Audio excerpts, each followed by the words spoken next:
Once upon a time, in the small village of Ikit in Nigeria, there lived a young woman named Imabong who was known for two things: her enormous body size and her terrible body odor.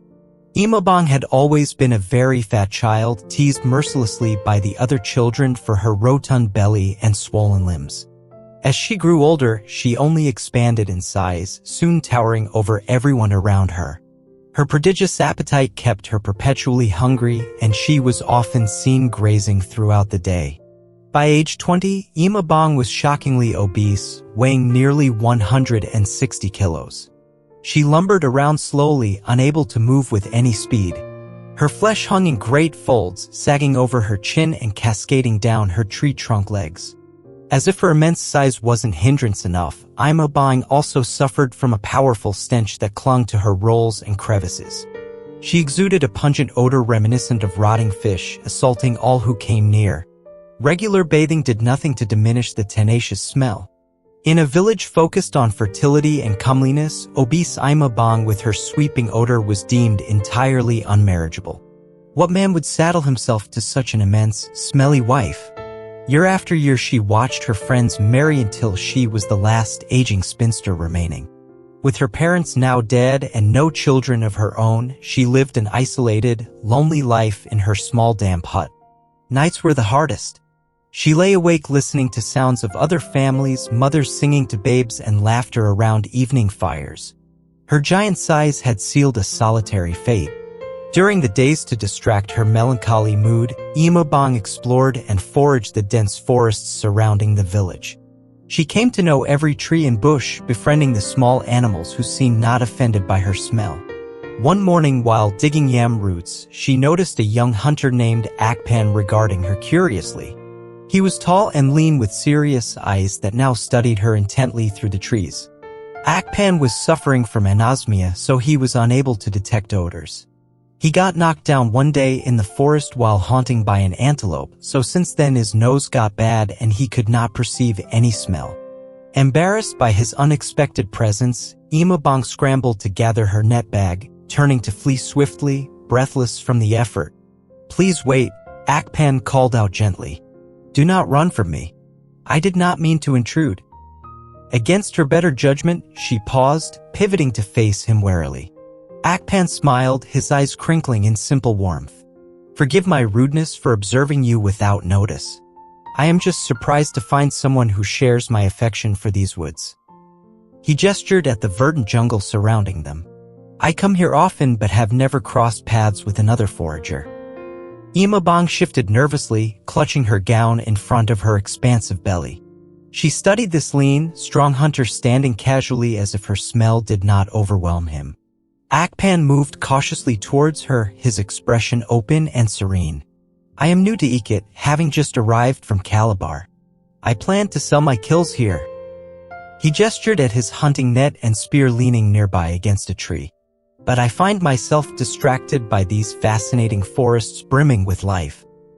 His words tumbled out in friendly spirit, and Imabong found herself listening intently, forgetting for a moment her instinct to flee. Akpan seemed at ease speaking with her, and his nose showed no signs of distress, even when the breeze shifted her stench between them. After hesitating briefly, she answered him in her low, tremulous voice. They spoke of little of import, mostly the nuts and berries thriving after recent rains. His smile broadened as she described areas ripe for his hunting, and he thanked her profusely for sharing such wisdom. Eventually, Imabong glanced up and was shocked to see the sun already declining overhead. Her stomach growled fiercely, so she bade him good evening and turned towards home, waddling as swiftly as she could. She thought of Akpan a number of times that night and subsequent days. He had shown no outward disgust in her presence, though her size and smell were impossible to ignore at close range.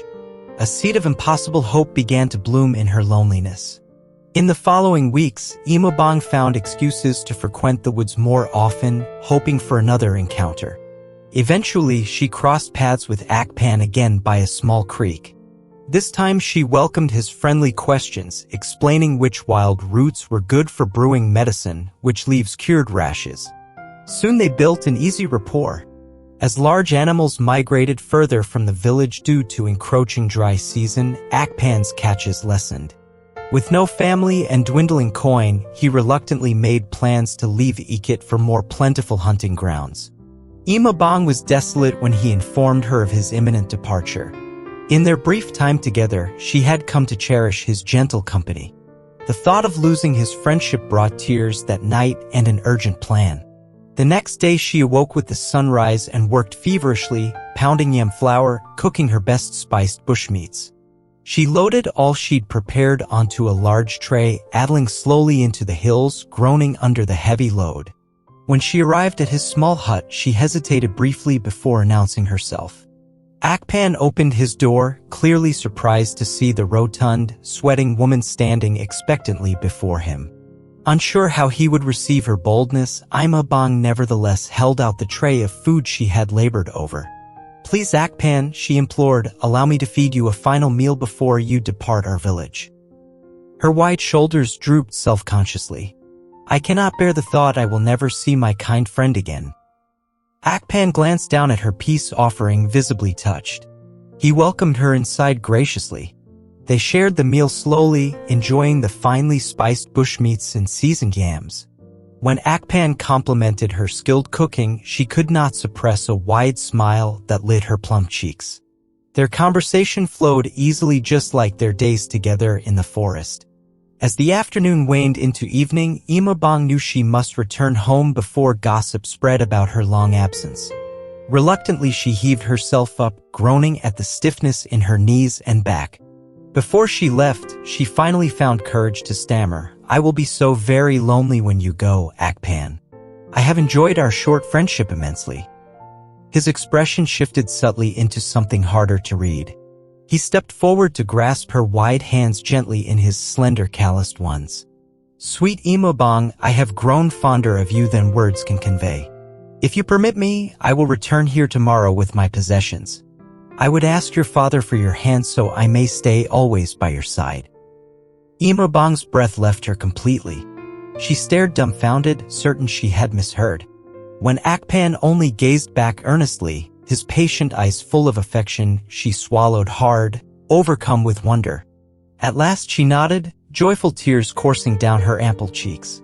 Akpan, her dear tender friend, wished to make her his wife. He had seen beyond her girth, though he could not perceive her smells due to the defect in his nose. They embraced gently, his sinewy arms encircling her wide girth. As she walked home in the fading light, Imabong marveled that a starving hunter could fill up her empty soul so completely in such short a time. She fell asleep that night, already dreaming of the meals she would prepare for her husband, the forest paths they would wander together with no rush to part ways. Happiness and hope had found her at long last. Comment continue or drop a heart emoji in the comments section if you would like to see the part 2 of the story. Also support our channel by subscribing and liking this video. Turn on post notification to get updates when we post a new video. Thanks for watching.